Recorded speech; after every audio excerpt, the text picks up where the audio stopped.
Is it? Hmm? Is it an H? Yeah, it's an H. Good Do job, you know Mike. the name off the top of your head, Gabe?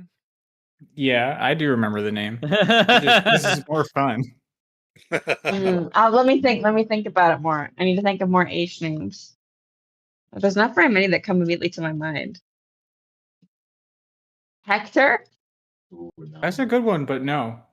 That felt good. I didn't sound right when I said it, but I was really proud of thinking of it. Is this the beginning of the podcast? Herman?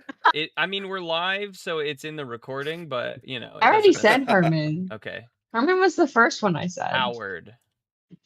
Nope. Hank. Howard's good. Hey. Actually, I'm 100% sure after saying it out loud that it's Hank. But what's his Found name? it.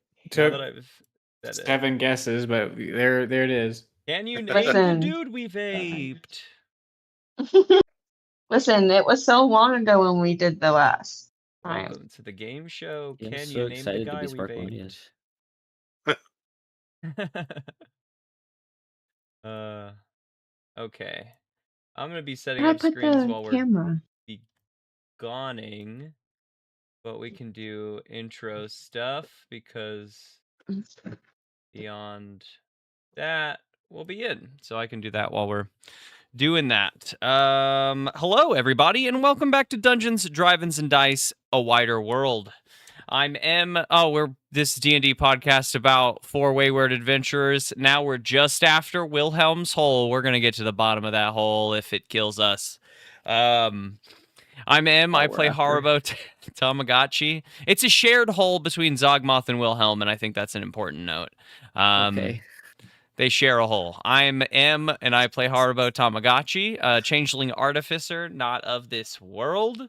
That's his little tagline. Our question today is, what did your character want to be when they were a kid? Like, what did they want to be when they grew up?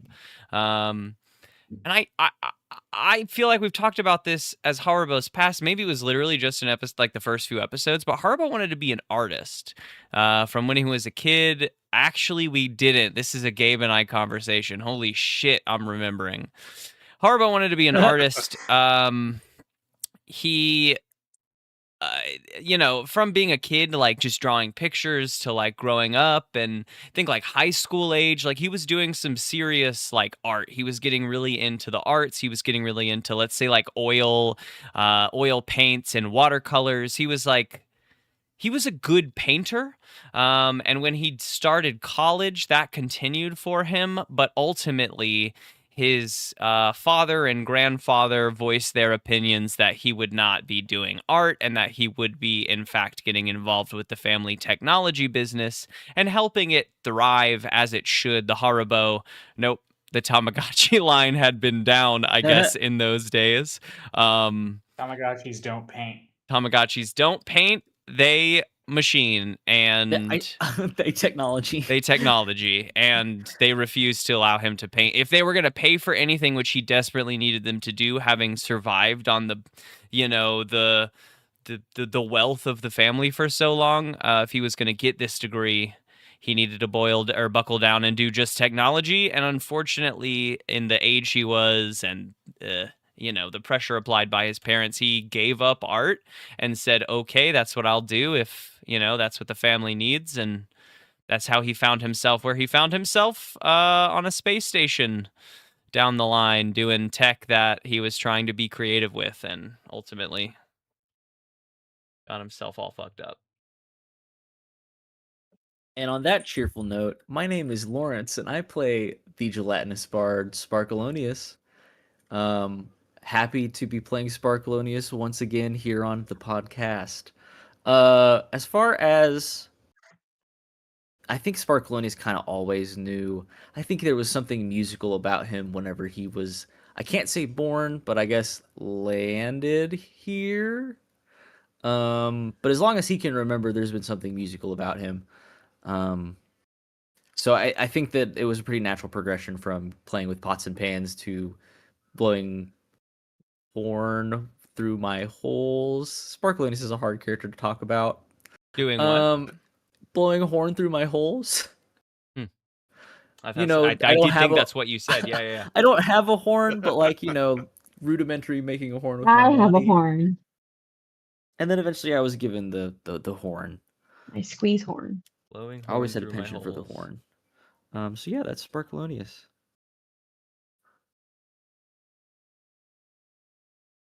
Oh shit, three's me. Sorry, I was really into my Bob's Burgers coloring book, and I totally forgot that I'm next. I'm Grace Stringer, and I play Marjorie Ridgeback, the necromancer cleric. She'll heal you, but it'll hurt a lot.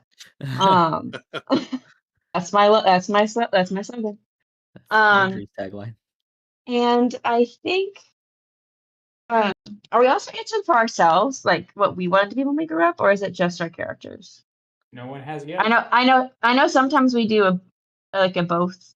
Oh, I think I've already given mine at some point earlier in the podcast series, but I'll Oh, just say I'm mine bad. I'm really sorry. I quick. don't remember. Bank ninja. That was the first thing that I told my parents I wanted to be as a job. I never really came up with anything when I was younger. Didn't you? I wanted to be the Pope. Hell yeah, brother. I think for Marjorie, growing up kind of on the edge of the woods with her uncle, I think she just kind of was naturally inclined to with an herbalism kind of thing, going off and getting all the supplies, and of course, it did go awry, but I think that she wanted to, do that kind of path of making potions, gathering herbs, maybe not so much in like as a focus of she wasn't quite sure if she wanted to sell potions like her uncle did, or if she just liked making them a lot. So and foraging and that kind of nature stuff. Herbalism. Being in one with I keep forgetting that she's also technically a shifter. I kind of forget about that a lot. Being in nature is beneficial for her and very calming. So I think she it's a wombo combo of a job that's also in your happy place. The dream. Yeah, the dream. All right. And I am Michael, and I play Thaddeus Offcoot, the Dwarven Fighter.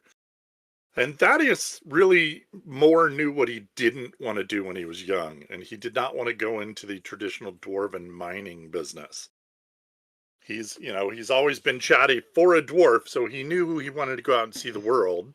He didn't necessarily know the way he was going to get into that was by becoming a soldier and traveling battlefields until he aligned himself with the Lord in Decrum, but he knew he wanted to get out and about. So he's sort of living his dream of not being at home, but he didn't really have definitive ideas. Now, as he's getting older, he has some ideas of what he wants to be, maybe when he grows older.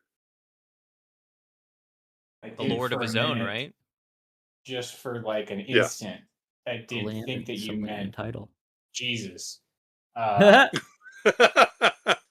Yes, I have aligned But- myself to the Lord. Jesus. The Lord.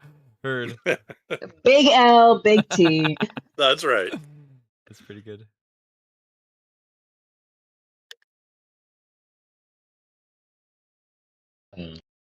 Hello, everyone. I'm Josh Baker, and I'm going to be playing Gareth Montford. And he is a ranger, Dragonborn ranger from the House Montford, vampire slaying family. Josh, could you check really quick your input for me? It sounds like you're kind of far away from your computer. You gotta be It closer might to the mic. be the wrong input. It sounds like it might be. Webcam, Yeah. perhaps. Happens. Let's see. Oh yeah, that's the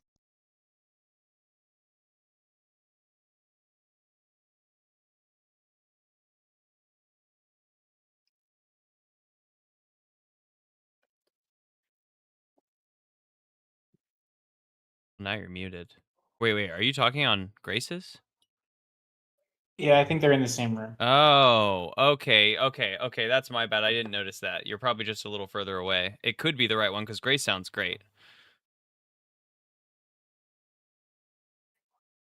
Now I can't hear you at all. Did I ruin it? Yes. I don't think you ruined it. Oh, I just But- didn't. I didn't realize that you were in the same. That you guys were speaking from the same like voice line. That's probably the Yeah, thing, I is that think it's my closer to audio- Grace than it is to you. Yeah. Yeah, maybe so. I think you might be just going through your headphones. Is that better? I don't know. Is Can this you move better? them? Is the microphone in between the two of you? It's literally in front of his face. Yeah, but when I click the mic, Yeah, it's sounding like it's coming from you, Grace. It's probably is coming from your headphone. Yell into Grace's ear. Just get really close. Yeah. That's a good D&D session. Lightning bolt.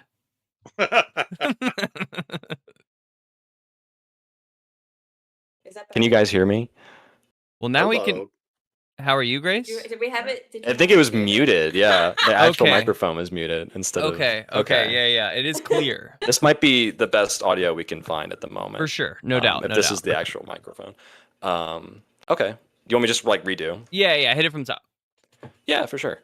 Hello, everybody. I'm Josh Baker, and I am playing Gareth Mogford, the Dragonborn Ranger of House Mogford, the vampire-slaying house that is tragically no more except for him. He's revenge-driven. He's got some cool wings and some lightning that comes out of his mouth sometimes.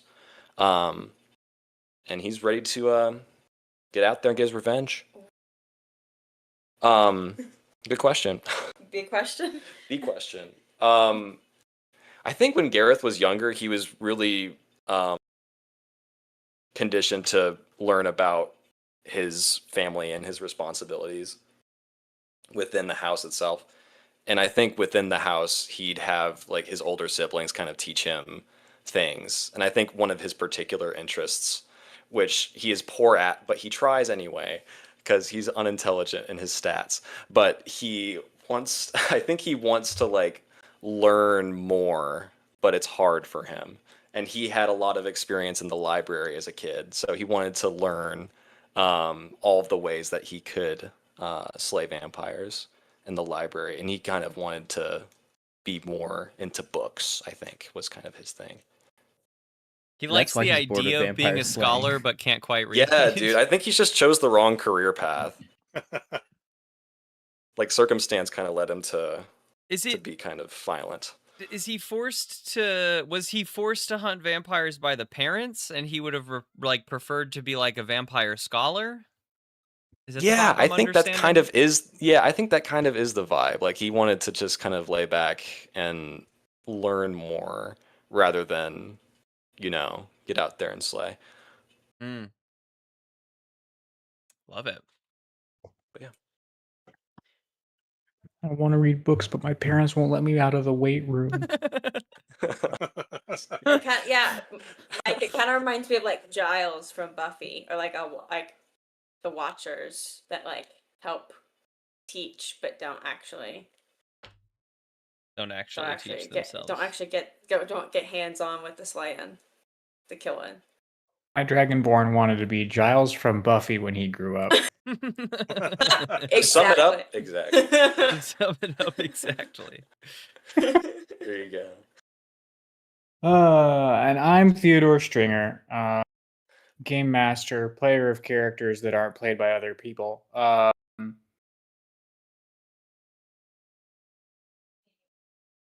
think I wanted to be a dinosaur when I grew up. Yeah.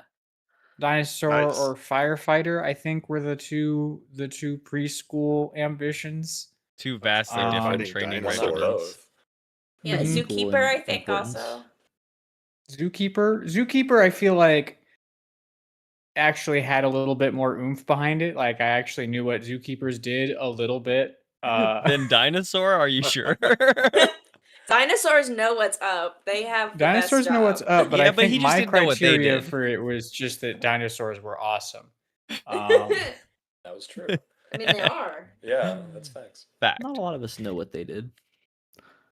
Yeah, what did dinosaurs even do with all that time they had? Welcome to the sub podcast. What It's did dinos, they dinos, and do? dinos. I mean, we only assume we know what they look like. We are just making What did they assumptions. do with all that time? We know what their bones look like, but we don't know what their skins look like. What did they do with all that time? How much were they paid per hour? How much were they paid? What was Sounds dinosaur great. minimum wage? Oh my gosh. Did they have tip situations like we do? Here on Dungeons, Drive-Ins, and Dinos. The D's can stand for whatever you want them to. That's true for a while.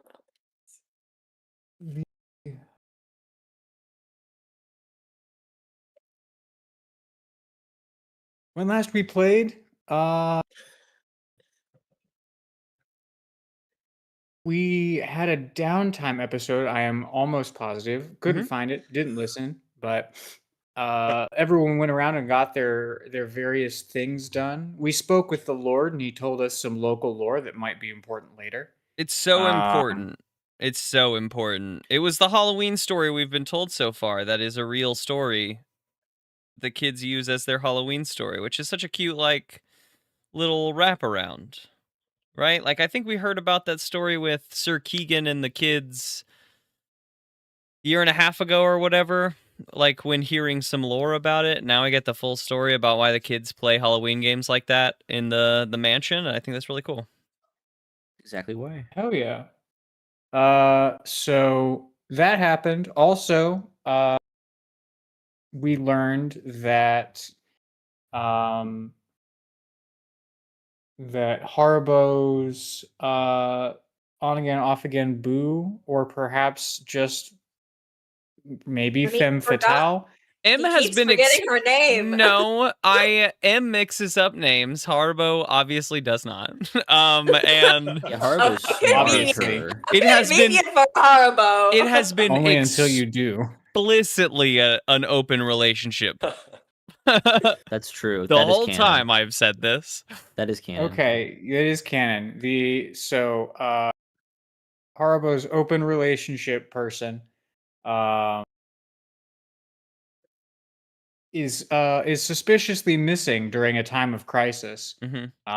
And Haribo took immediate issue to that and is vowing to prove her innocence by finding her out in the deadly dangerous woods that we've Okay, tried so to that's avoid. the thing is that last episode we prepped. We all like did various prep stuff, and Haribo prepared just some stuff for when we left. But ultimately, between that session and this session, I guess for him a couple minutes, but for us a couple weeks, has decided something else entirely than the plan.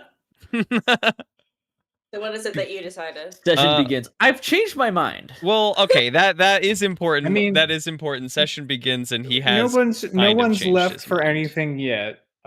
So Where we whatever it left is you're off. We've all been food. in mission mode. Yeah, we had a day to like do shit. Sparkalonius, Gareth, and Marjorie went ahead to the Kobold camp to prepare.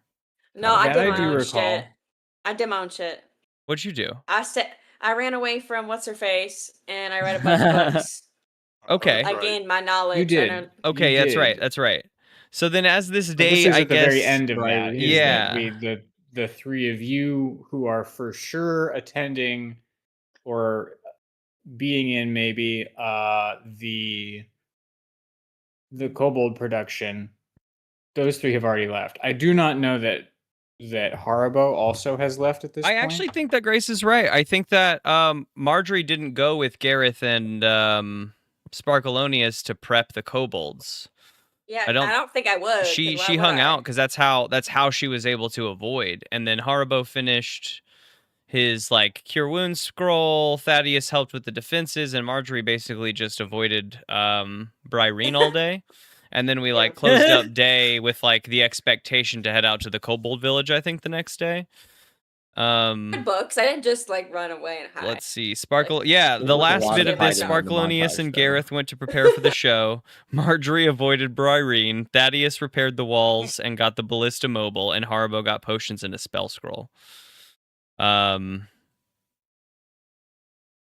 which I imagine in the morning means that the three of us meet up in preparation to like head to the Kobold town. But ultimately, Haribo is ready for an adventure with his bags on his back. He's got. I mean, you guys are in the middle of town. He's got gear. He's got kits. He's got rations. He's got a sleeping roll rolled up. He's ready. He's ready to like leave and not to the Kobold place when you guys see him in the morning. Bringing all that to play, huh? And Haribo approaches, I guess, the two of you. I'm gonna hand a stone to Thaddeus. I'm gonna say, this is to get in contact with me. I think I was planning on going to the Kobold show, but I'm far more worried about Minerva than how the Kobolds are doing on their lines. And Sparkalonius is there, so I know that that's taken care of. After the show, when you guys have prepped the goblins and such, you can get a hold of me and find where I am. But I have like paths she would go with, like notes on what she's doing, and I feel like the more cold the trail goes, the less likely I am to be able to find her if she's in danger out there. And how do I use this rock? You gave me a stone? I guess it's a sending stone, but I guess Haribo's like version of that would be closer to a walkie-talkie. Okay. It feels more accurate to what Haribo would hand you. Like, he pulls a little like box off the side of his belt and hands it to you. There's a button on the side that lets you be heard. It's a walkie-talkie. Okay. And they're sending when you're stones. done, you gotta say over. Virtually, when you're done, you have to say over. They're sending stones. So technically, as long as we're on the same plane of existence, they just work. Oh, fair enough. Which I like. It's not like 500 meters or anything like that. It's just same plane. And if we're not on the same plane... So better than a walkie-talkie. Yeah, way better. Is space the same plane? If we're not on this... Did you invent an infinite range walkie-talkie? Sending Just stones... make shit. Sending stones are on the list of things that Haribo can make with his... like replicate magic item, and when we switched over from 5e to 2024 Artificer, there was one specific thing I had that I could no longer take, and I needed to replace it, and so I was looking for a replacement. Okay. And split up sending stones felt ideal, and plus every time I level up, I can switch those, so when we got back to town, I would have switched them anyway. Anyway, sending stones. I just pass one to Thaddeus and say, like, if you guys need to get in touch with me after the Kobold show, I can let you know where I am. I also probably give him like a sketchbook version of her notes and plans so that they can follow the same trails I plan on following to find. I mean, the idea, I guess, that I share this with them is that she went out looking for specific herbs and mushrooms, and I imagine she has all of the routes planned, the areas on the map circled, and that through her notes, maybe I've gleaned enough to be able to give them where I'm searching, at least in the woods. I think you can definitely, you can give them a rough idea where you're going to be. Okay. So make sure the kobolds are, I guess, on book, because that dragon we have to deal with later. They need to be off book. Oh, off book. don't let them be on book anymore. Is obviously what I meant. Watching the scripts. Do not let them take the stage without their books. Yeah. 100%. Honestly, at this point, I'm more interested. Has Haribo been to the theater before? Huh? I've been to space theater, which is so different. The space opera. Dragon, sir, this is what we call a table read. We call a table read is pretty funny. Yeah. Okay, well, Thaddeus would wish him luck and ask Sparkalonius if he needs to do anything before we head to the Goblin Village. And he would tuck this box thing in his pack. Sparkalonius and Gareth are already there. I guess that was a conversation to you and Marjorie specifically. Oh, sorry, Marjorie. Sparkalonius is gone. Yeah. It's just us. I can't reach Sparkalonius on this box thing. How How useful is this? Harbo picks up the box. You can only reach me, Thaddeus. So wait, can you just like? Is he just spying on us this whole time? I'm trying like to whisper. I'm trying to whisper to Thaddeus. I'm like, is he just listening? Yeah, now? Thaddeus, Like, you have does to let go rock of the just button, or listen? I can hear you the whole time. I like Oh, over. will you press it? I'm Because it's sorry, not my working bad. until you say over. Over. Oh, conversation's over. I'll let go of the button. Wait, also, isn't he right here next to us? Wait a minute. I come Aren't you still jogging here back with up us? the You haven't path. left yet. Real quick, here's how you work it. I give him some explanations. You got to say And does it over need to at be the end. charged? How do you charge it? No, it's infinite charge. Oh, Why do And what you is know it? what that is? That's me. Sorry. Grace and Marjorie sound exactly the Ah. same, and that's my fault. But we're too deep now for me to change it. Too intertwined. Yeah, we are one. Except I guess I'm not as evil. That's me asking. Like, what does it run Or on? are you? Just like magic juice? It just runs on like good vibes and. It's just a sunlight? rock. Magic. You know, Haribo It's could just a give you magic some rock. explanation about how it's, technically sound, and it is. We're probably past solar charging, but are able to. Well, maybe we're not. Solar charging in the light of the stars, because that is the light of the sun, would make sense. Light of a sun. Maybe they've just figured out how to like grasp it also in the nighttime. So it's always like charging a little bit, as long as Okay, it's cool. out. So he'll clip it on the outside of his bag then. I love that. Yeah, Right. yeah. You want to Good. keep it open to the exposed air. That's how it gets the most Okay. charge.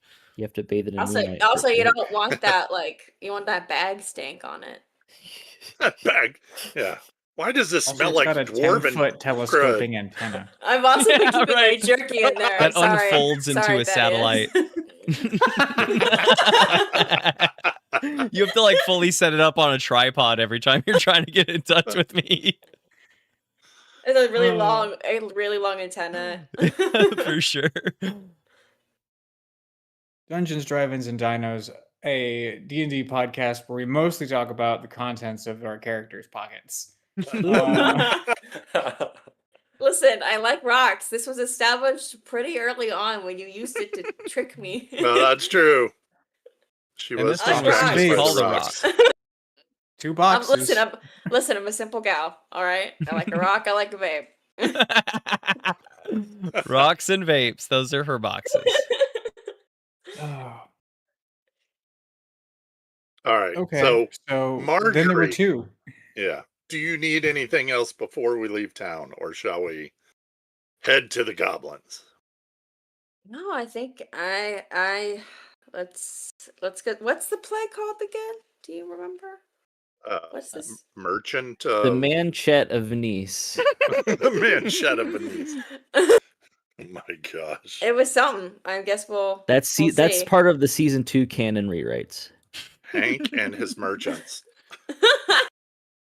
Oh, you know about And Hank. his merchants. I guess let's go because I Right. I don't want to be around too much longer. Looking over my shoulder in case Irene tries to show up. And buy Okay, something from her. let's beat feet and get out of here. We do that. We go. Scooby-Doo exit. Okay.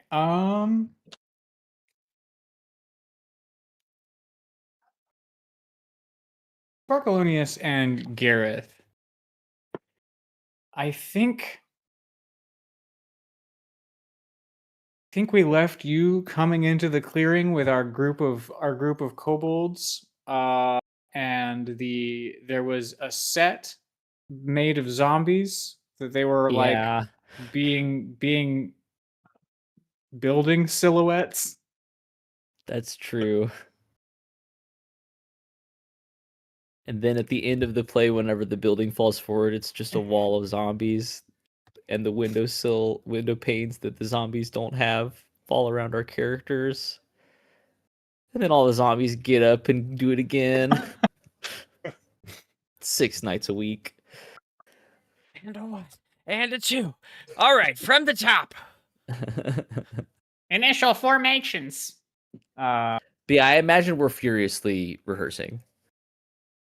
We're on our feet 100%. There's no more reading of lines. Surely we're off book or mostly off book. Can I roll an off book check? We have to be. We Off have book to. check. We have to be off book. Eep has -1 to off book. There are -1 to off book. there's a few ways out of this. I do Okay. kind of like an off book check. The other thought that I had is you're always off book if there isn't a book. Oh no.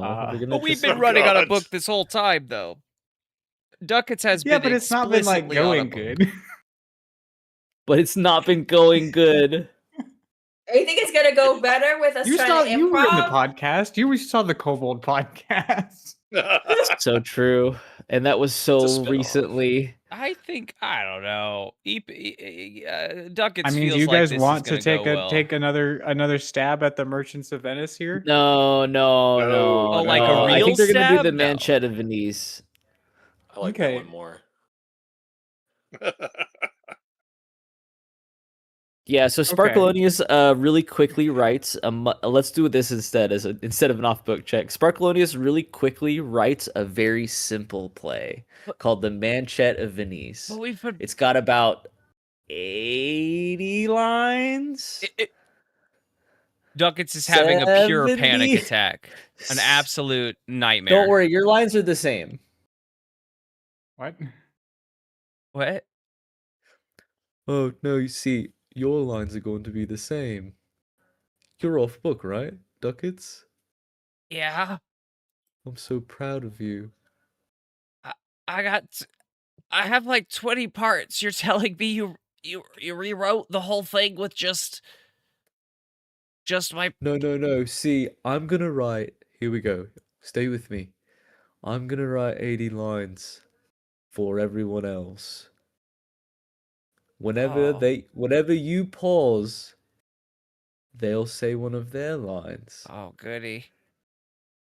And that's the Manchetta Venice. I hope this dragon likes experimental theater. So many of us that have been practicing lines for so long. Who else is off book? Everyone raise your hands. If you're off book, raise your right hand. I look at Gareth, Gareth dead in the raises his eyes. right hand. All the zombies raise their hands. Gareth, you play Portia, right? Ducats raises his hand. Yes. Wonderful. All of your lines are going to be the same as well then. So I'm only going to write 60 lines. Is there anyone else who's... Because this is getting easier and easier for me, from my perspective. Is there any other kobolds that are off book? Here's a table question, because at some point we have to perform this, because that's what the thing is. What is the idea here? I'm not gonna lie to you. Who has any lines from that play actually memorized? I have a script up. Yeah, but I don't. I'm looking at stuff. That's Gareth so is looking scary. at the script. The play is so scary, guys. Okay, This is point Lauren is speaking improv. high. Okay, Bro, this was your idea! I know it's Narratively. such a bad one. You can't get off the second ship! The recurring. Shoot, Okay, I put alright. the boat! narratively, we don't have to Okay. do every line of The Merchant of Here- Venice. That would be insane. But we I was can just be gonna do- prepared. I just don't want to do another global session of version just of reading the- the Merchant of Venice. Is there like a Merchant of Venice for I don't juniors want we to could so read? bad. I mean, the thing is though, like our characters are like everyone else is expecting to go to see the kobolds put on the show. We don't actually need to do the show because it's happening. Like it's already going on. I don't want to read the Merchant of Venice. That's what I'm Okay. saying. What if we just roll to see how well we did, and if I'll the read- dragon liked it? He's a part of You it. don't He wanna do has the a play. And line. then can I roll to see if I win? What'd you roll? Can we roll right now? See if I win. I thought I Give heard me you one roll. monologue. and Oh, we base I it all rolled off the to see how monologue. well Ducats did. Okay. I mean, I'm here for roles. I still think my notion was that I would do some sort of kobold themed take on the plot of The Merchant of Venice, which is which in fiction is them throwing out the book because they weren't memorized, and just kind of, this is our 48-hour theater version. I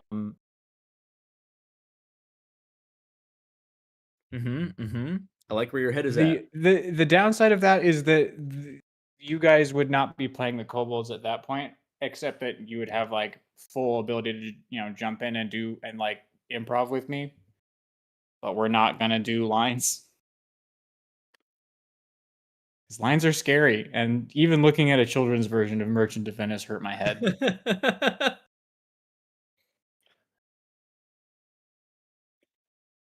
Hey, it's a collaborative game. What are we thinking, everybody? Both options scare me because at least one, it's already written. I don't have to think a new thought. The thought's already written down. Haribo is not here, but Eep's entire character is around like understanding and being in this play. So Eep is prepared, I feel.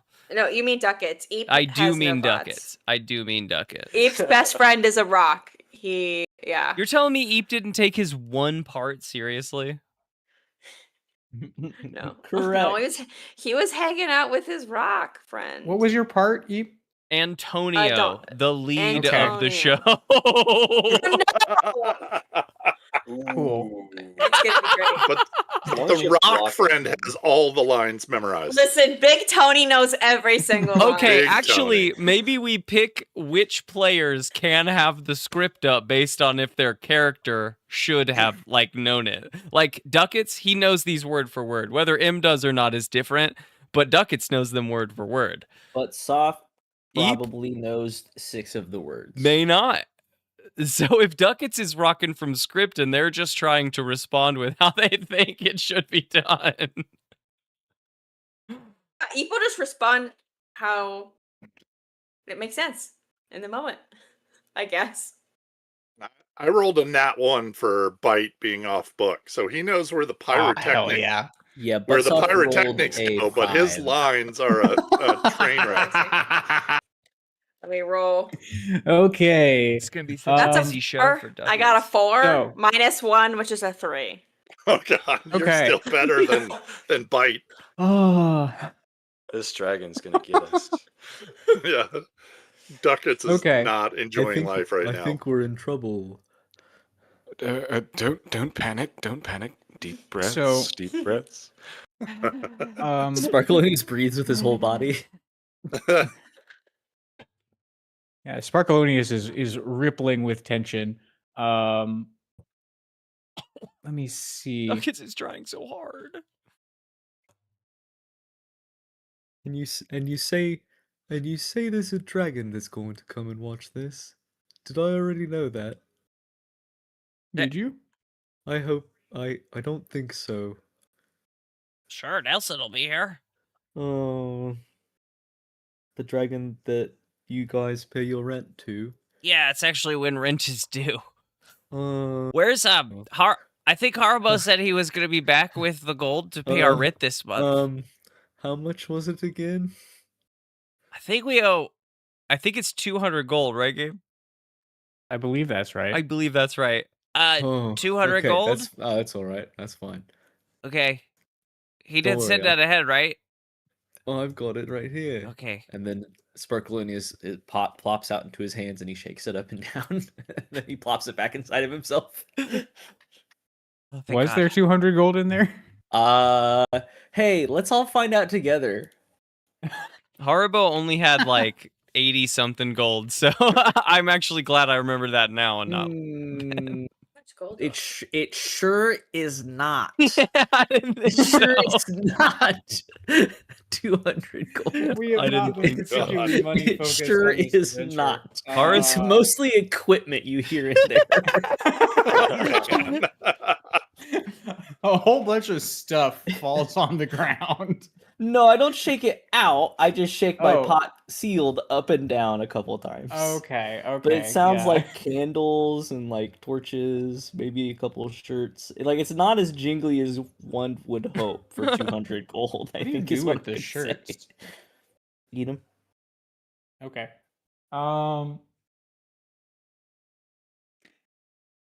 Yeah, Buttsoft looks like if he had hair, he would have been like pulling on it. Whatever that looks like for scales.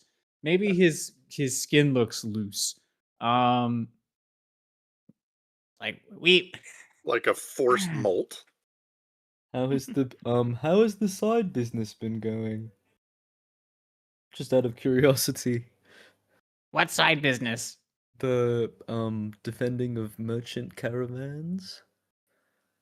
You know, before whenever there were merchants coming through. I mean, it went well for the first caravan of merchants, but there haven't been any caravans after that. First one, got it. Okay. I'm sure it'll be fine. I just might have to make a stop into town. But that's beside the point. I think we should do some rehearsals still probably, right? How much time do we have? PA? Can I get a PA? That's also me. How much time do we have until doors open?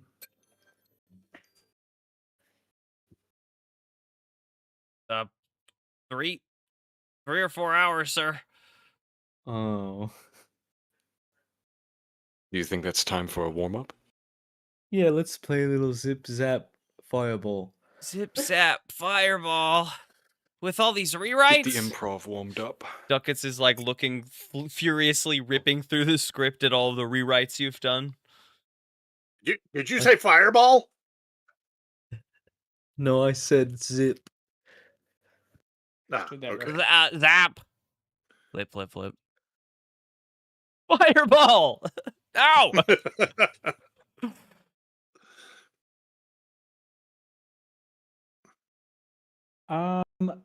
Okay. As far as it goes, the kobolds who are going to be my improv, they are rehearsing. They are. It seems to your untrained eye that perhaps all of the scripts were getting in their way, and that they were stumbling over all of the words. And once they got to make up their own words, maybe they do better. Or it's at least got like something of a flow to it. They know Ducats the premise. Yeah, they know the plot. They know how it goes. Ducats knows his lines and still says them. Rigidly, unrefusing to change them. And that is what I'm expecting when you To jump the in, detriment just, of the show. I want that iambic, sir. But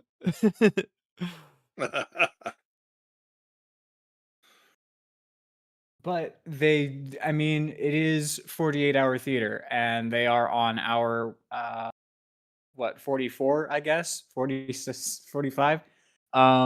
And so they are looking at the both of you for whatever help that you can give them. Gareth and Sparkalonius, how can you help these kobolds do better theater? You might have been promoted to like backstage help now. Unless Gareth, you also want to do jumping in with actual Shakespeare lines. Yes. I think it's like with Gareth right now, I think he might be doing a little bit of like assistant managing on the side, and like ordering them around and seeing where their entrances are and stuff. And he can also be jumping in as Portia, I think, at the same time, as we're like going through our new play, our rewrites. Awesome. Sparkalonius? Sorry. Sparkalonius, what's the question? Is he in the play? No, you're more backstage tech theater kind of helping them. I sort of imagine Sparkalonius's role during the play here as it's what my mother does whenever they do dance recitals for children. That's what I imagine Sparkalonius is. He's standing at the bottom of the stage, like in the front, and he's like making hand motions and telling people to like move forward into their light, you know? Like it's like get off, it's not your time anymore. This bit sucks, wrap it up. Essential. It does almost sound like Sparkalonius and Gareth are doing the same job. But I'm not mad about that. We need to work together right now. And you've got lines as Portia anyway. You know, when you're being Portia, he can be assistant managing, you know. Got many hats. We should, for anyone actually reading the script, we should pull up, I think it's Act 4, Scene 2, because it's a room in Portia's house, so I imagine Portia will be much in it, unless we can also find one with Portia, another character, and Antonio. You said 4-2? I think I said the one with all of them is probably going to be the trial. The trial, which is 4-1, I believe. 4-1. Venice, a court of justice. That feels right. That'll probably have everyone. It has Salarino, which is Mike. So I will say I don't particularly care where in the show the lines that you guys are saying come from. Okay. Because I'm just going to be trying to do the plot as best I can. No doubt. Just for those of us actually like on book, even if everyone is fucking around in between, we should be at least in the same place. Oh boy.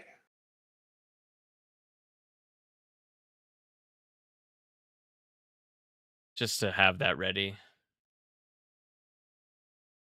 For sure. Okay.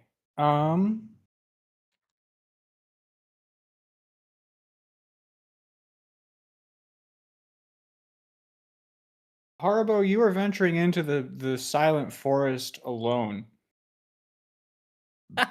Yeah, switch up. Yeah, for sure. I'm doing that. Thank God. I have my belt in stealth mode, which gives me advantage on stealth checks. I'm doing it right and proper. I'm being sneaky. I'm moving low, moving to the ground. I'm looking for my Let's girlfriend. get perception and stealth checks from you. Perception and stealth. Okay. Stats. Perception is a neutral roll of 17. Stealth is advantage because of my belt at 14.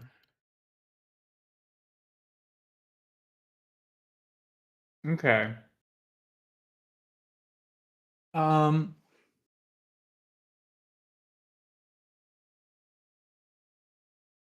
With a 14 stealth, 13 perception, you slip through the forest unnoticed, or at least unmolested as far as you can tell. You do need to be stealthy because there is activity in the forest. Mhm. It is alive with the malicious hedges that we have met in previous episodes. Like woody caterpillars, they trundle about the forest floor. And you do have to take something of a circuitous route to avoid them.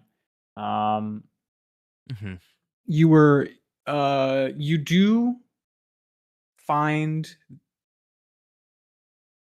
the remains of the path that Minerva usually uses to get to her foraging grounds and foraging hut domicile. But any traces that you hoped to find of Minerva along this trail have been obliterated by the gigantic footprints that you instead find all up and down this trail, crisscrossing. Kind of footprints. Like that of a foot or that of like... No, that of... Give me a nature check. It's a creature for sure. Big one. Big one. Nature check 10.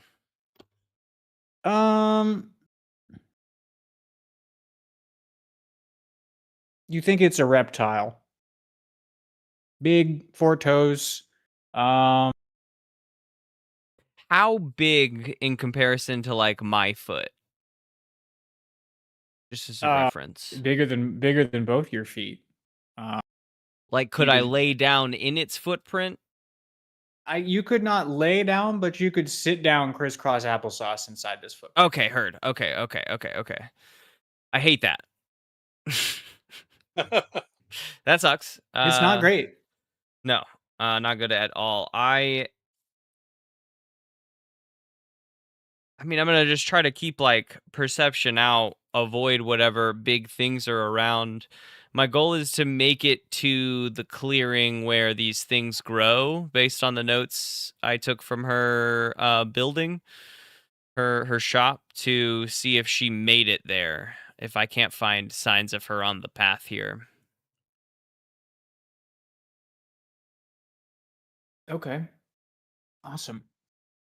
Stay stealthy, keep observation out for something of that size, but ultimately push forward.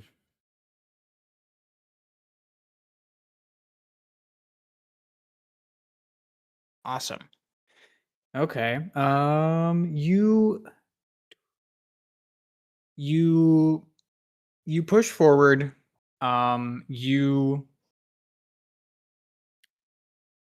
You come to a fork in the path. Really, a fork in the path that it's basically a deer track that this path is. So like there's a place where the main path that you know of that goes to the forager's hut diverts, and then there's trees, and you know that if you go through these trees, you will find the special clearing where the actual foraging happens. And the footprints have crisscrossed all along this path, and when you come to this space, the footprints head off towards the forager's hut, and the way towards the clearing and the foraging looks safer.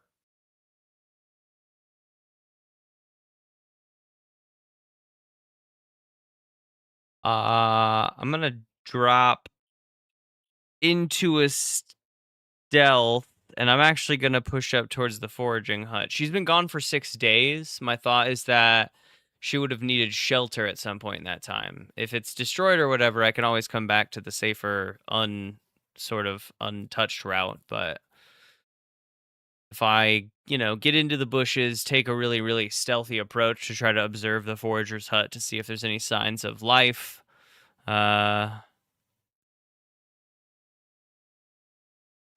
feels more pressing, I guess. I don't know. Okay. As you are creeping along the sides of this path, you hear something large thrashing in the underbrush, making its way towards you. Not as large as the owner of these footprints would be, but big enough. Big enough. You want to stand here and No. confront? No, definitely not. I'm gonna try to like totally hide from it. I think is it big enough to be like knocking down trees big enough? No, Okay, then I'm no. gonna It's climb up like into it's a tree. like shoving aside bushes big. Oh, sweet. Okay, yeah, I'm gonna climb up into a nearby tree and try to hide. Okay.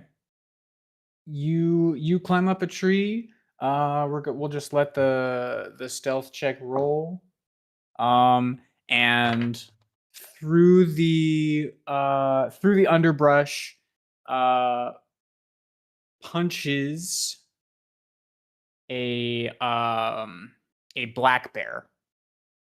Just regular sized black bear. But there is a couple weird things about this black bear. It is there is a thick fringe of green foam around its mouth. And probably more obviously, it looks like it's wearing a big flower as a hat.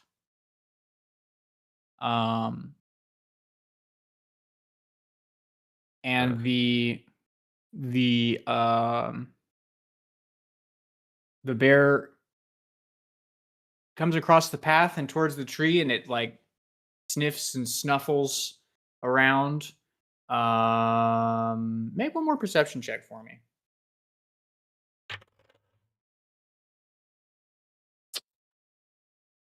Natural 1.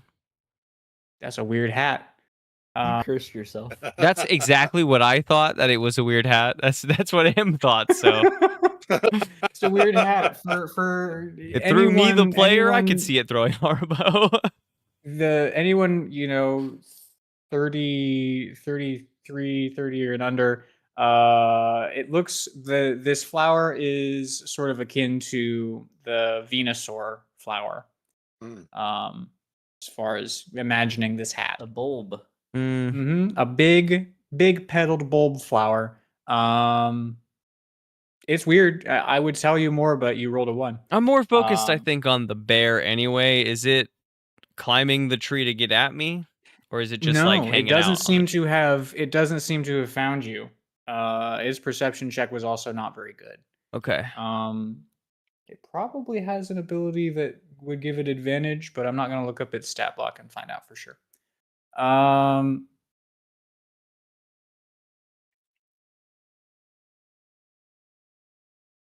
I think. Are you looking it up right now? Yeah, just real quick. I just want to know if it has keen senses. All right. Well, if it has keen senses, I get to roll again. I've been very surprised about some of the animals that don't have keen senses. And I don't know how I would feel if the bear did. Roll20 takes a day and a half to load on my computer. I ain't never gonna say, actually, DM hurt me. It does if it's relying on smell. Hey! It has keen smell. I was just surprised that a warg had no keen senses. None at all. Surprised me. And so I was curious if a bear did or did not. Okay. I meant, no, I was not looking it up. I'm not curious at all on if it actually can smell me. Okay. So you are lurking in this tree, and it's snuffling around the base of the tree. And how high up in this tree did you get? As high as the tree would let me. Far enough away. Like, not within reach for sure, but like, 20 feet up. A fall would suck, but... So its head it circles the tree once, and then half a time more, and its head snaps up and faces you, and you look into its blank eyes and its foaming mouth and the pair of sharp roots growing into its neck, and you cast Sorceress Bolt on its head. Okay. I don't know if there's anything else I also do, but like. I think you probably roll initiative. Okay. But you probably do get to cast Sorcerer's Bolt on its head first because it rolled an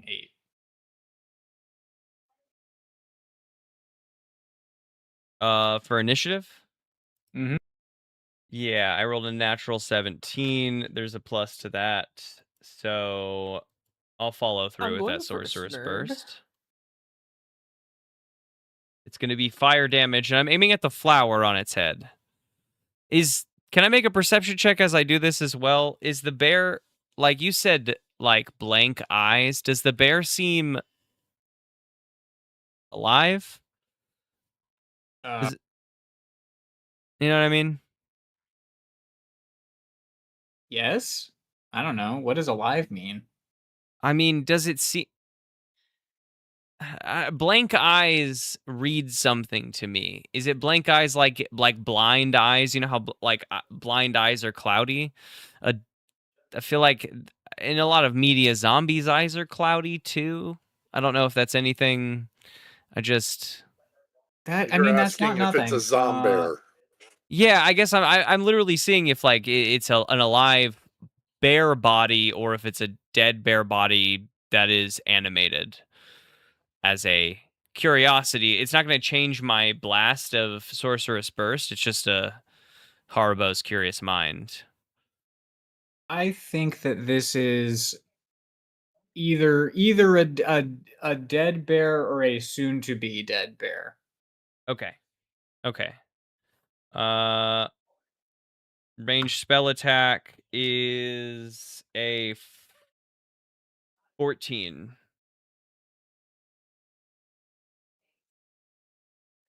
That hits. 1d8 fire damage as it looks up at me nastily. Ugh. Is it plus anything? No. If you roll an 8, I did not. 1.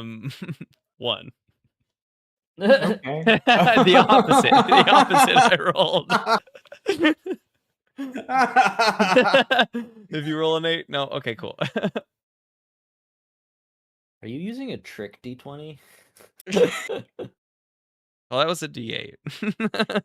Okay, so Trick dice set. Yeah, the whole thing's a trick.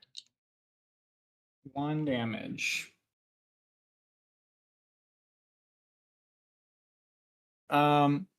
It no particular response. Now its head is smoking. It pops up on 2 legs and quickly begins to scale this tree.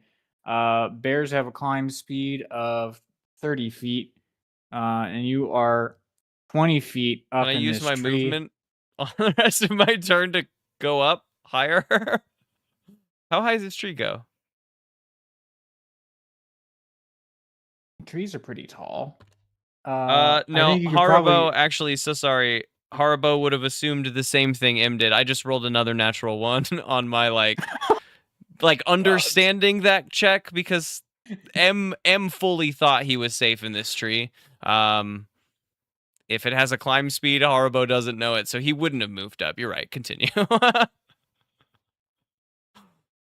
I wonder what interesting. The stat block I'm looking at has a climb speed and some other stuff, but no keen senses. Oh. Where'd you find your stat block? No, my assumption was that I didn't think that black bears climb trees. The moment I looked it up on Google, it said black bears are expert actual tree climbers. So oh yeah, you do not want to be in okay. a tree. Yeah, that's not the way. M was just wrong, and I think Haribo could have been wrong also. Bears don't climb trees. That's what I thought. Silly. When I saw a bear, I was like, woof, I'm safe. Okay, so up this tree the bear comes. It takes less than 6 seconds for the bear to be on top of you. They can ascend a 100-foot tree in roughly 30 seconds, says Google. Oh God. You're so fucked. Horrible's like, woof, and the bear's like, It's a bear that doesn't feel pain. You're screwed. Oh my goodness. I will say it had less hit points than I thought it would. But now it is on top of you, and it does get a multi-attack, and it's swinging in on you with its big paws.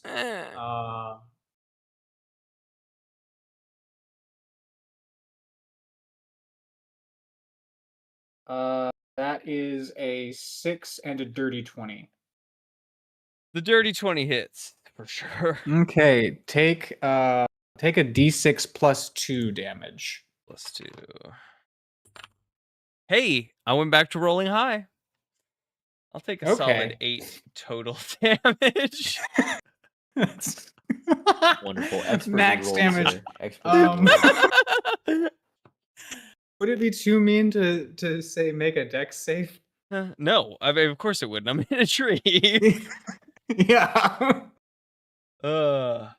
Dexterity saving throw. What are my bonuses on that? Nope. Plus 1, a 10.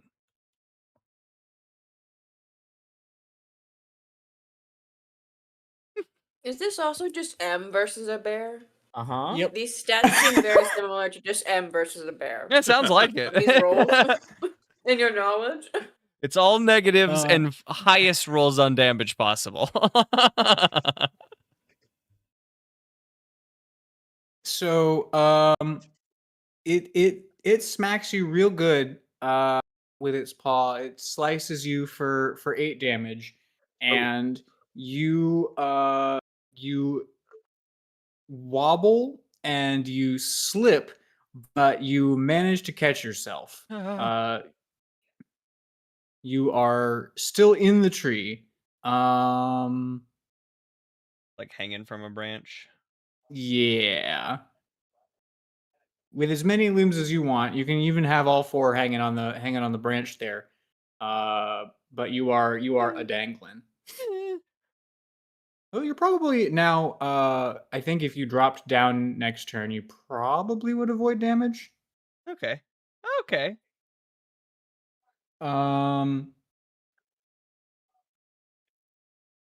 Marjorie and Thaddeus, what do you guys talk about? It takes kind of a bit to travel to the Kobold village. What's up? Cut to a nice stroll. Cut to the stroll, the conversations about Thaddeus is worried about the city of Dekram. His repairs were rushed and they should last a little while, but he's concerned if they face another onslaught. So he would share that with Marjorie, and then if the conversation lulled, he might ask her, "How did you learn to heal people in such a painful way?" Well,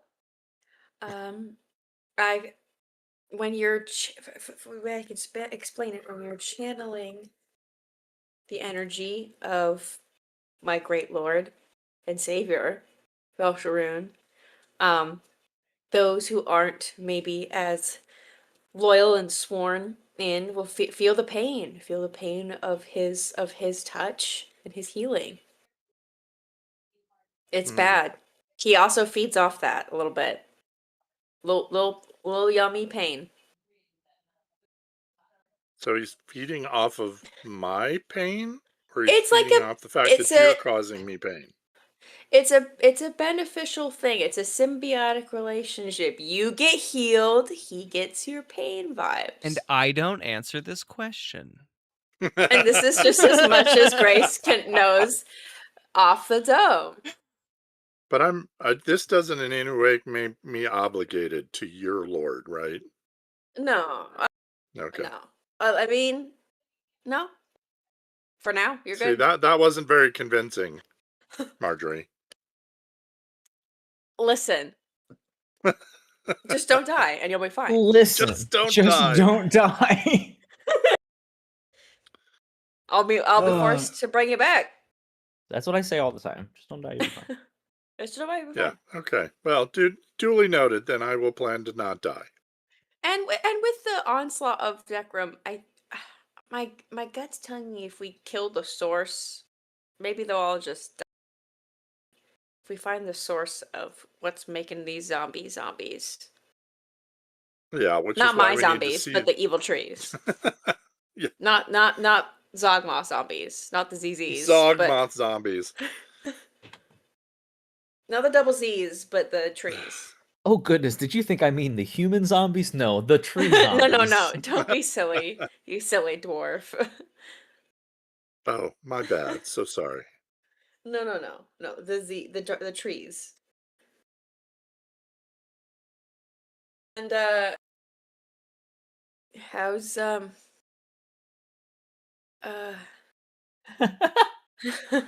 are This you is doing? fun.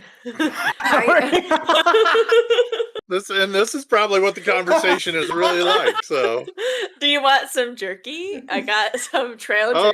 jerky. well, he's a dwarf. He'll probably eat anything. So, Scarf and I've And, been enjoying trail How jerky. are you doing? sure, he wet takes some jerky. scary jerky. Nice. No Constitution Nice. saving throw on the jerky we've been talking about for 3 years. Right?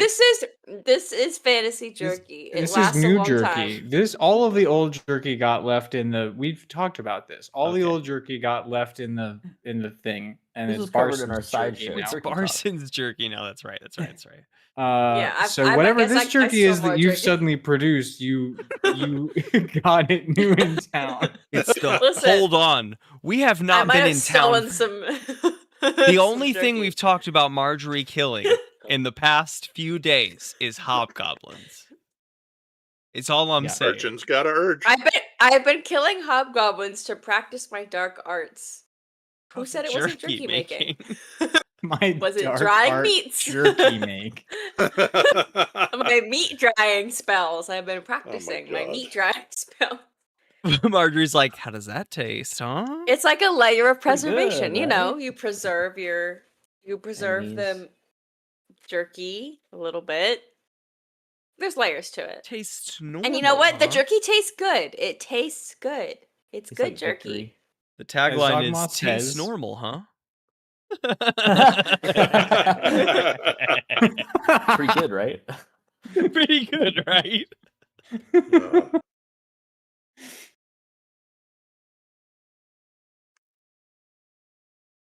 Yeah, that's all I got. Jerky. That's it. You can pet my ferret if you want. I have a ferret. I'm Okay, good. just Marjorie never just talks so about I'm combat. clear, because either we're going to leave this scene or we're going to do a Constitution check, and then we're going to leave this. Did you or did you not make this new jerky yourself? I did not. Don't Cop worry. out. Okay, I stole it. excellent. Urchin's gonna urge. Urchin's gotta Okay. urge. I'm not paying for no jerky. I don't have time to make it myself, but I will say it's crossed her mind because the option She is thought it was buying jerky, but it was soldier socks hanging up on a line. buying it or stealing it are the two options. So make it yourself. The third new option. She thought about it. I'll say that. This is not homemade jerky, but the next batch might be. Tune in Zogmoth next says week, it's, folks.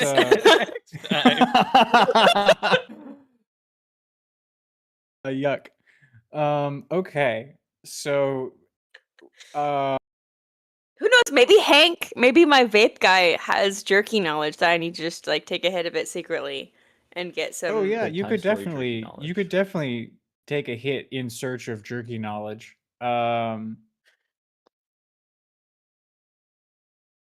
So Not right now. Thaddeus, He won't approve of my Hank Pam. Thaddeus is chewing on jerky as we enter the clearing. There have been signs, I would say signs of varying qualities. You can tell that some of these were drawn by Kobolds and some of these were maybe drawn by Sparkalonius or Gareth, directing potential attendees, passersby to the clearing. Following these signs, there are a bunch of rocks and tree stumps that have been sort of pushed into some semblance of organization on one side of this clearing. On the other side, Sparkalonius, can you do any sort of illusions? Can you make curtains or anything like that? I absolutely can. I believe I just know the spell Major Illusion. Perfect. Yeah. So there's just freestanding curtains. Don't look, but maybe they have a side curtain. Maybe it's a perimeter of curtain. Major But image, don't look it backstage. is 20-foot. It's a 20-foot cube.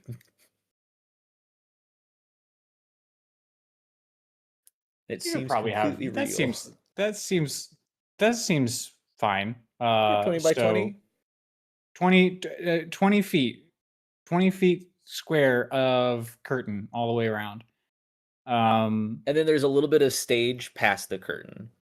We've got like 10, maybe 15 feet of stage past the curtain, and then that's, a slightly rectangular stage that juts out into the audience. Semicircle of stumps and stones. Perfect. Haphazardly pushed together as quickly as we could.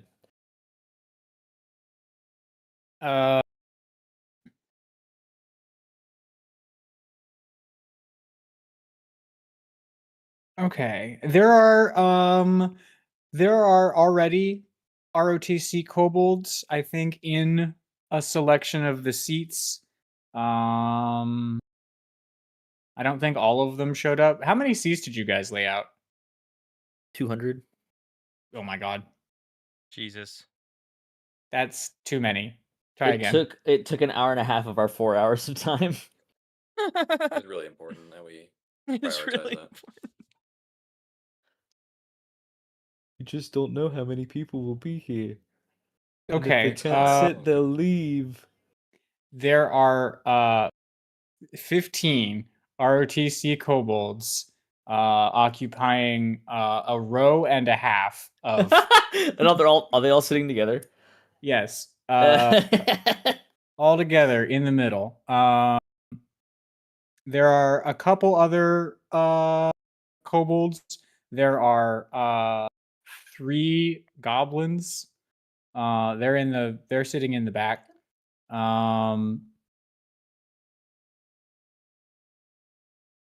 Where do you guys want to sit?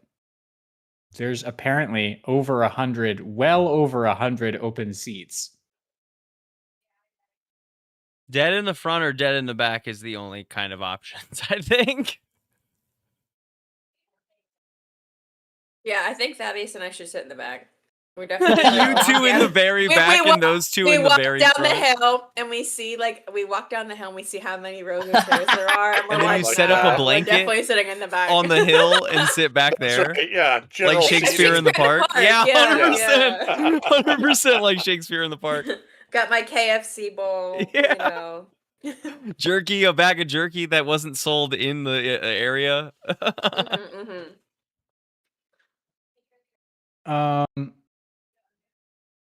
Hell yeah. All right. So you have bowl of jerky, blanket. You're living large popcorn. here on the hill. And Thaddeus, you're getting yourself comfortable. And you look around, and an ancient kobold is he's slowly making his way. He's got a staff that's taller than him. He's sort of hunched over, and he's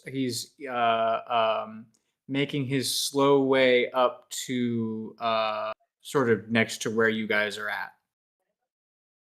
Do I recognize this ancient kobold? Insight check. Okay.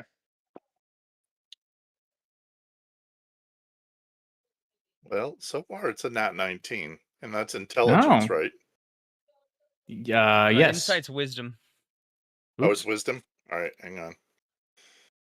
That's a +3, so that's a 22. Oof. The kobold is a mystery to you, but that staff looks awfully familiar.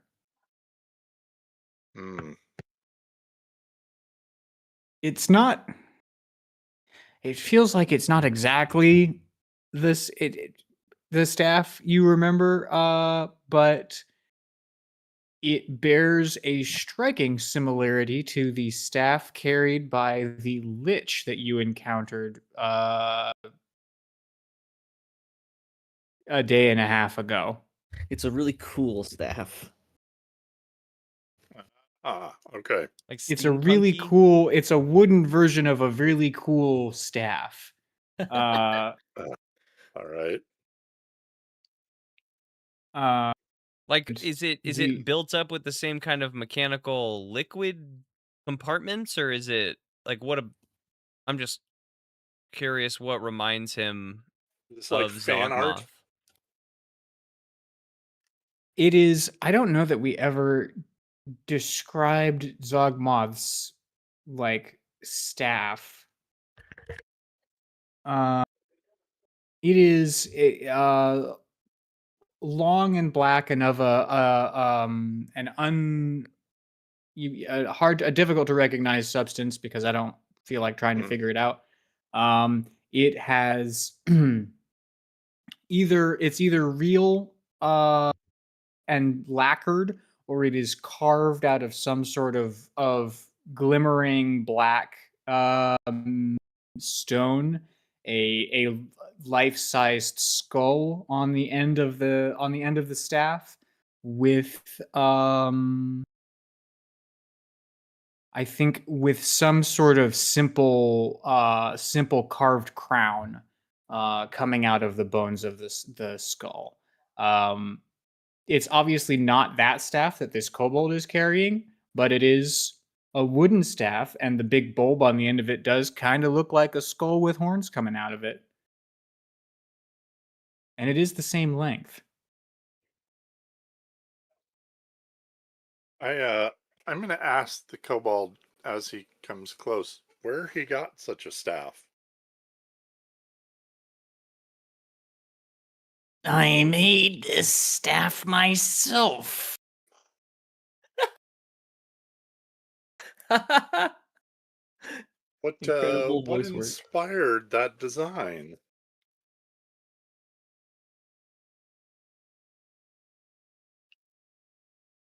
Death. Death. Great. The slow decay of all things. And he takes the staff in both hands and he plants it down in the dirt. And the wooden part grows roots, and the staff like morphs and changes until it is a wooden recliner. Nice. He's so mad. And very slowly and carefully, the kobold climbs into the recliner and relaxes. He says, My poor tired body. "That's what you living people say, right?" So I didn't know that you were such a lover of the arts. It's my first time in real life, but And he takes out a scrap of paper. Is that just Zogmoth?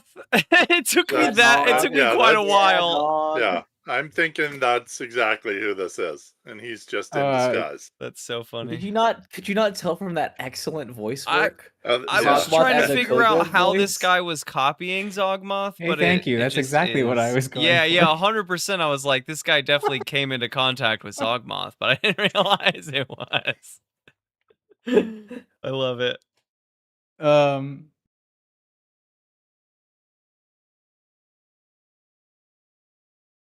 Yeah. yeah, dude, I love theater.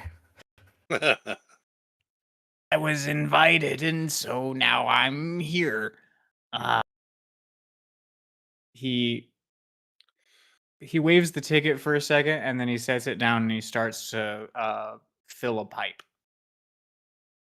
Would you like some jerky? Yep.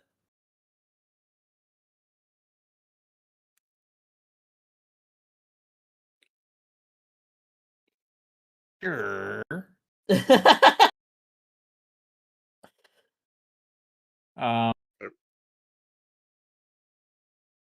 He takes the jerky and he puts it in his mouth. And he makes a face. It's texturally unpleasant. It can be an acquired taste. Is it supposed to be this soft and wet? Quickly said this was good jerky. It was good jerky that I stole. I stole good, Okay. not wet jerky. It's not You made my old. jerky wet. Stop messing with my jerky. Jerky is cool. Leave my jerky alone. It has sunglasses on, okay? Put on sunblock. Leave my jerky alone. It's good jerky. He likes it. He turns around and he looks at the lying about bag. how soft and wet it is. He looks I at the feel like bag this and the is- brand Just says my cool tongue. jerky. I'm not used to. I'm yelling this down the hill. It's good. You're right there. Oh, Yeah, I you're thought he right was down. next to me, and Yeah, I no, thought I was he further parked himself away. next to you on the hill. I missed that Shakespeare part. in the We Park had style, pizza except he's come. in a recliner. Oh.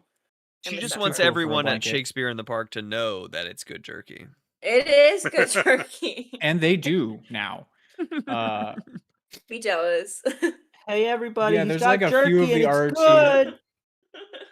good. 6 RTC kobolds get up and come and start heading up the the hill towards you. I make my hand like a purple flame. Not it's my jerky. Make an You're good. intimidation roll. Oh man. Or they will come bully you for your Oh, no. jerky. They'll bully Get me off for your my jerky. Give it. Oh wow. Sorry, my legend keeper updated. It looks nice. You got theater snacks. You got them stacks. You got any games on your phone? That's only a 5.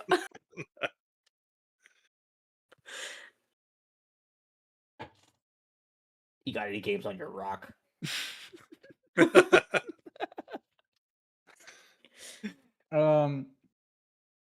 You got any You, games on your phone? It's so fucking funny. And what's in your rock? You raise your hand with purple flame, but they're already almost there, and unless you actually are gonna blast one, they all are gonna take a handful of jerky. Why are they being so rude? Like Halloween kids on an unguarded porch. Can I just? How big are these kobolds? Can I just kick them? Kobolds are small, right? Gib is small. Yeah, These ones, yeah. Not these thick ass ROTC push up in kobolds. Fine, I'm gonna blast the kobolds. I don't want them taking my jerky. I'm evil. Hell yeah, we're Look at Marjorie blasting kobolds again. you could just hand Thaddeus the jerky, and they're not likely to try and take it from Thaddeus. Yeah, I mean, I could.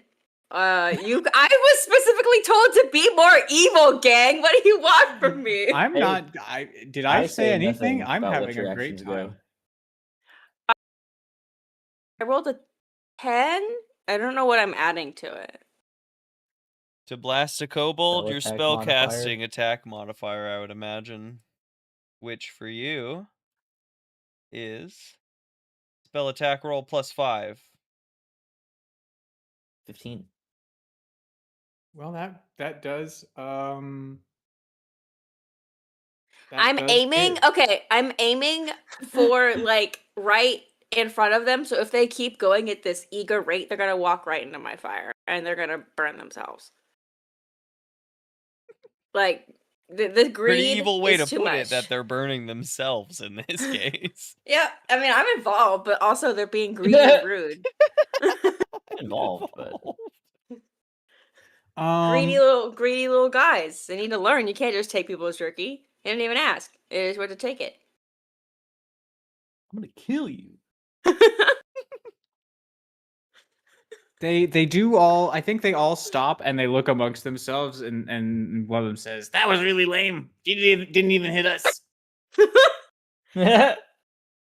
All right. Well then, I guess I have to roll. Do I roll again, or is it just like? Do No. I get to just? Are they gonna keep advancing, or are they leaving? Are they like, this is lame? Yeah, I think they're more along the lines of this is lame. We don't even watch your lame jerky.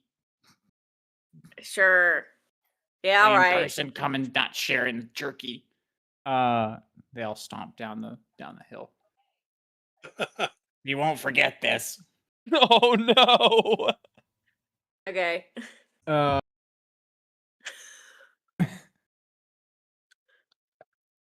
You're gonna get jumped in a back alley by some kobolds and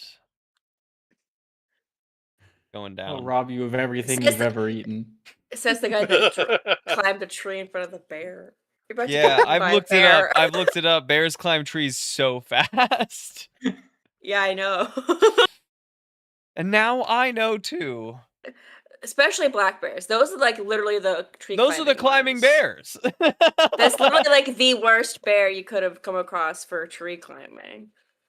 Yeah. Just as if I thought that might be what you'd do. Oh, he knew. Just like he knew my knowledge, my love of rocks. He knew your ignorance of bears. That's why he's a good DM. 100 That's why feet he's in the 30 DM. seconds Because is crazy. I know what my players know, and more importantly, I know what they don't know.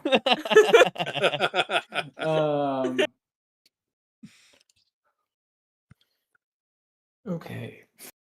So we have 15 minutes, and we have to. There is a show and also a fight, and we probably can't do exit either of pursued by a those. bear. Wait a minute. Exit pursued by a bear? Isn't that's Shakespeare? That is Shakespeare. Hell yeah. Blend of both. Yeah, but I don't want Haribo to be mauled yet. That's next episode. That's off stage.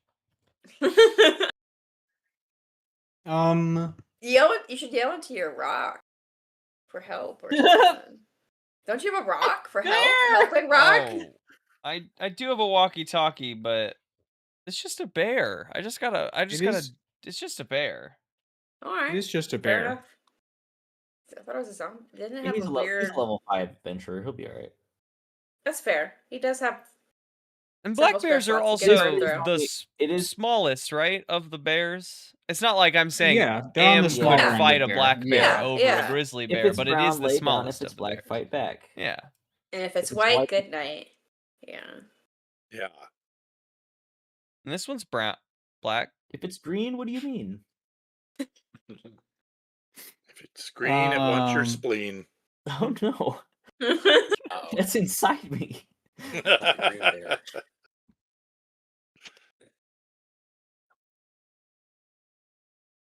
Okay.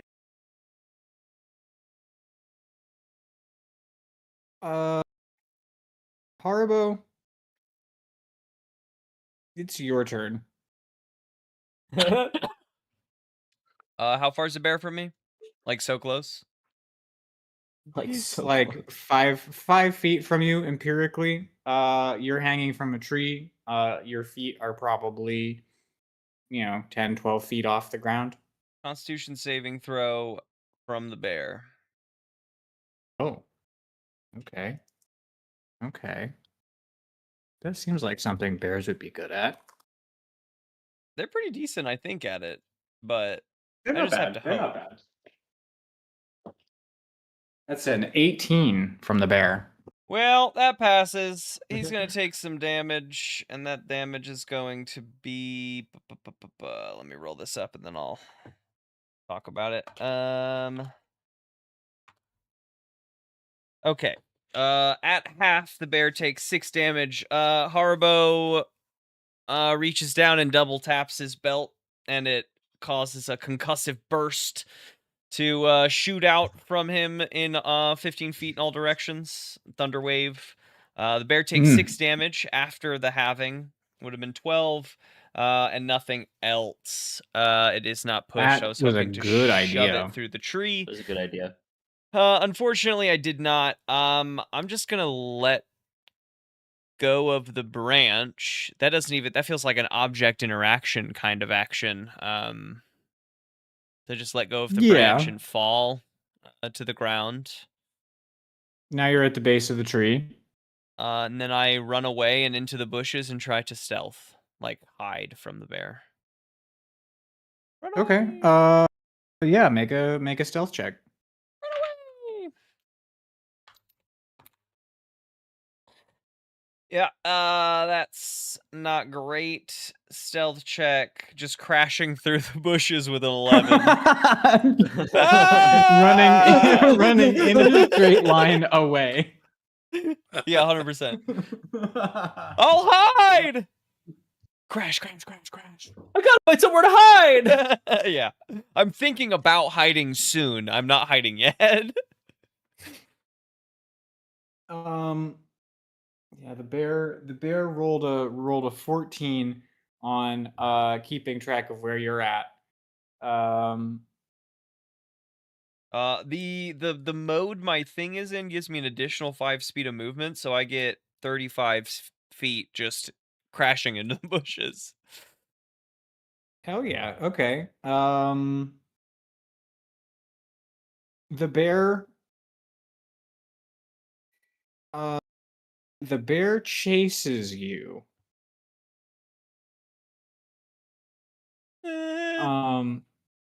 Not well. It chases you horizontally. It does not climb back down the tree. It Oh. runs to the end of the branch after you and then falls. That sucks. It's going to take 6 more damage.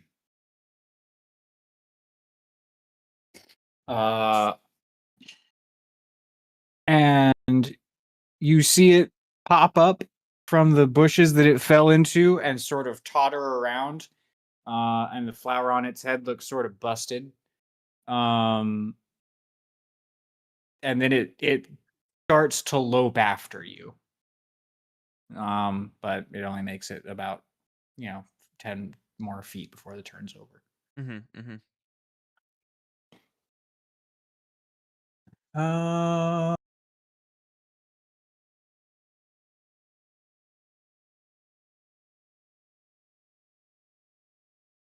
Harbo, your turn again.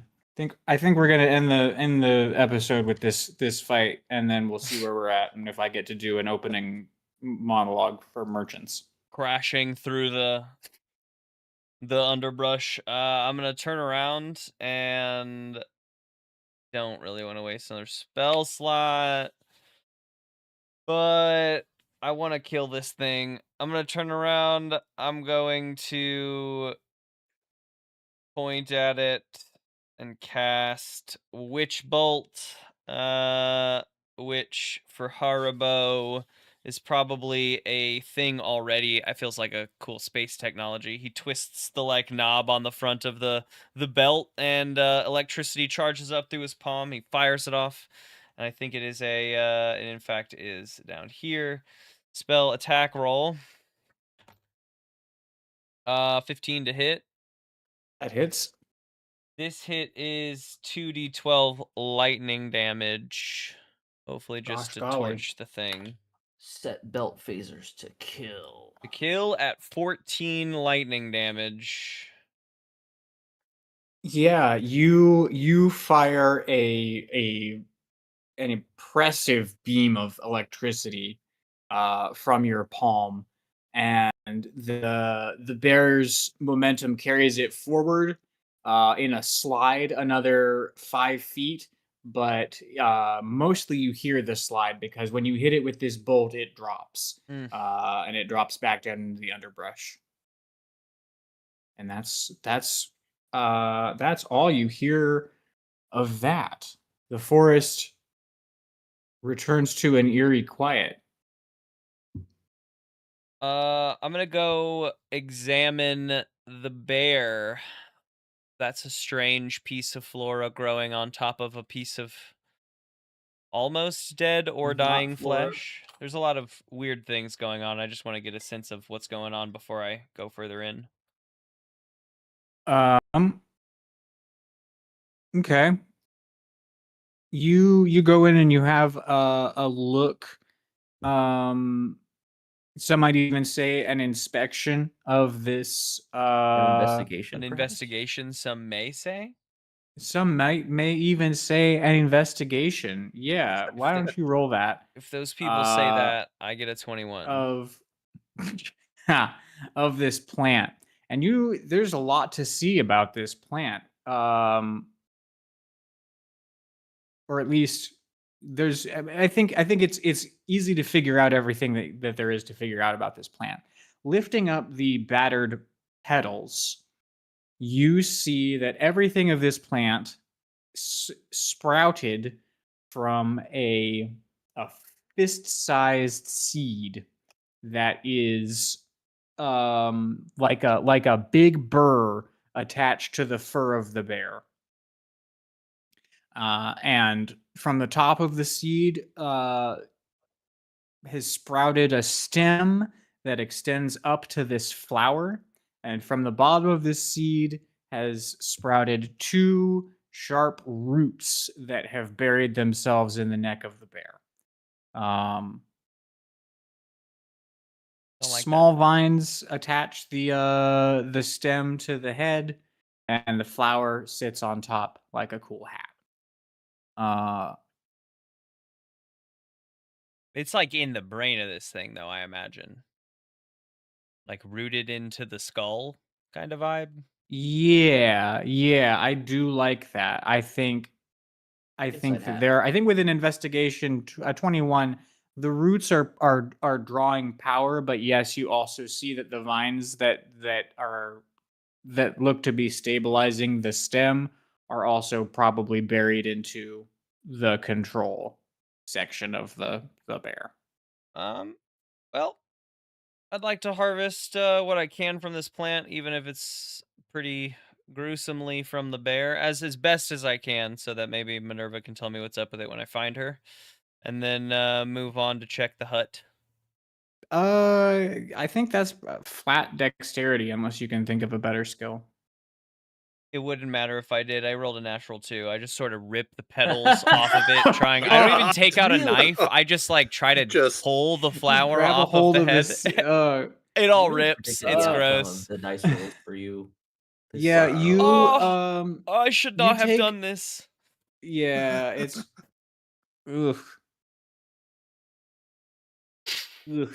Yeah, no, it's yucky. There's no. I look down. There's nothing I can really put in my bag. Like, I should check on the cabin. I put it down.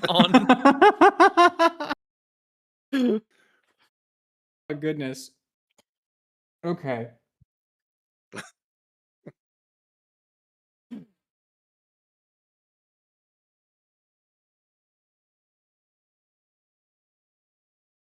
The sun is beginning to set.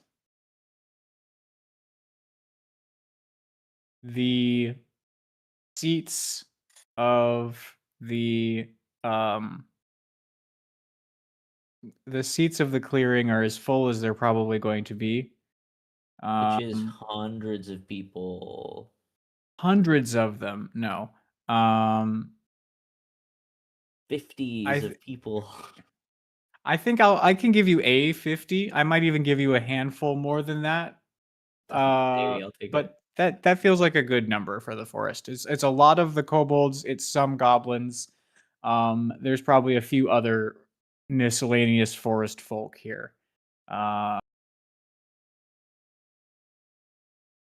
but now it's beginning to get too dark to recognize any of them. As the darkness begins to fall, it seems like the curtains themselves are sort of radiating a light.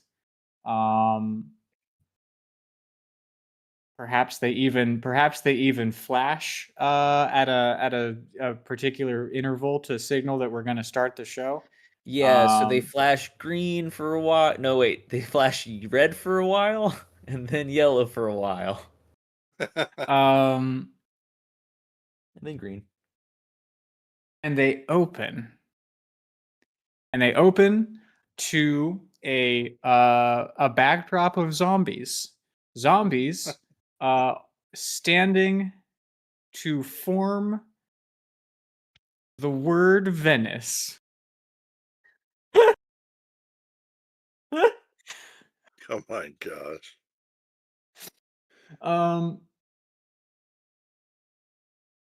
And out steps Buttsoft. Buttsoft is wearing a toga. He stands straight and orderly, and then from one of the wings outruns Eep, carrying a large rock. And Eep runs out dramatically to the center of the stage, pauses dramatically, looks from side to side. Discerning theater goers might know this as the look of someone who doesn't remember their lines. Sparkleonius is making hand motions. Strikes a dramatic pose, holding the rock up into the air. Oh God. And Buttsoft begins to monologue. Here in Venice, we are merchants. We merch. Every single one of us must merch. Young merchant Antonio. And while he's doing this, Eep is trying to follow the narration with poses with Big Tony. Young Antonio wants to be a merchant, but he can't merch here. Too many merchants merching their merch. Behold my merch! And I shake Big Tony. I just interrupt. It just interrupts. No one wants his shitty merch. He must sell it far away from here. He must merch. But far away from here, it costs money. He must make a loan. He needs, in order to merch, he needs ducats. He needs them. Enter ducats. Breathing heavily already, deep sweat coming down his forehead. Ducats, if we're at the beginning of the play, we're at the beginning of the play. Ducats runs out and he looks at Eep and he looks at the rock and he says, "Your mind is tossing on the ocean. There, where your argosies with portly sail like seniors and rich burghers on the flood. A curtsy to them or due reference as they fly. Oh boy, by them with their woven wings." Eep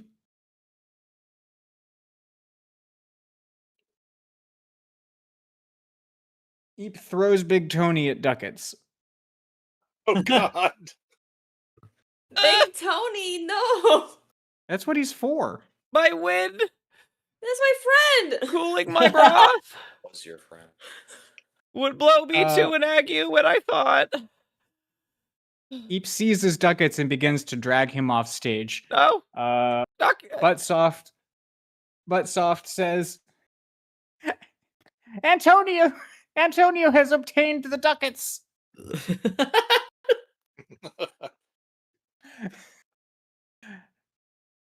But she must return them. She must return the ducats before the merch is up. If she does not, there will be penalties.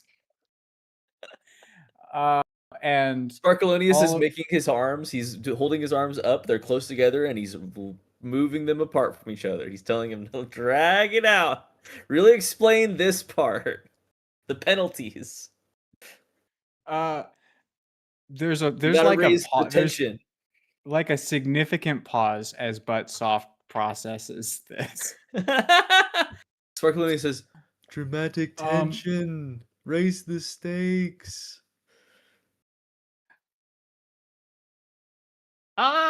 Hit us on a big line. If the ducats are not returned,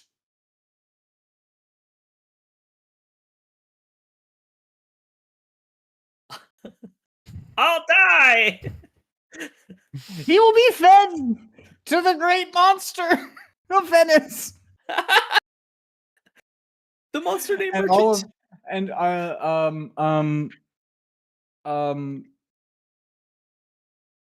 And then Bite sets off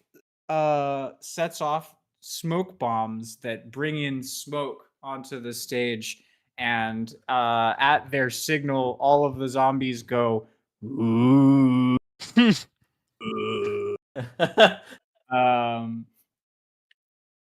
And then the curtains close on scene 1. Ooh. And that's where we're going to end it for the evening. Tune in next week for scenes 2 and 3.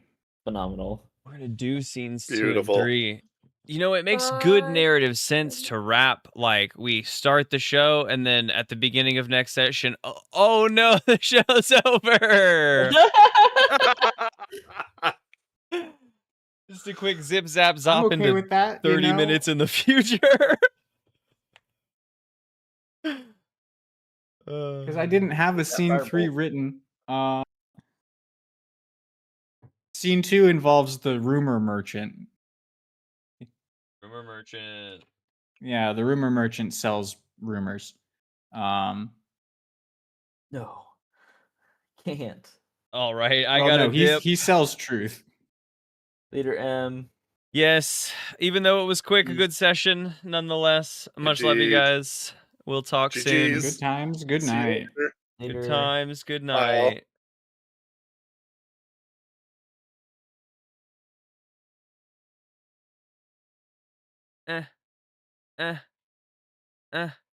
Now I'm in a waiting room. All right, we're gonna close this one and start a new one. We'll see.